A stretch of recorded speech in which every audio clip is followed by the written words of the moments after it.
To the fleecing of America tonight. Unless you or a family member work for the federal government, you may have not heard of something called the Combined Federal Campaign, which is what the government calls its version of the United Way. Every year, more than 1 million federal employees generously contribute, and their money is distributed to a range of charities, some of which, it turns out, have cheated on their taxes or worse. Here is NBC News senior investigative correspondent Lisa Myers.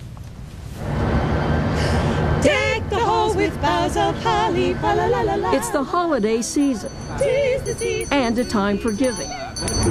Also time for the government's big charity drive, the Combined Federal Campaign. Federal workers gave more than $260 million last year, helping more than 20,000 charities.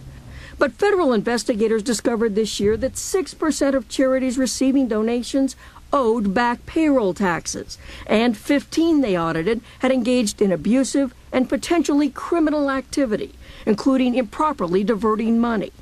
What is outrageous is that we have people who are making contributions out of their hard-earned dollars, expecting it to go to some charitable interest, but instead it may be lining the pocket of some tax cheat. Among the government's approved charities, a museum which owed more than $100,000 in payroll taxes, a rehab center which owed $70,000 yet bought a boat for its director, a clinic which owed $1.5 million, stretching back 15 years.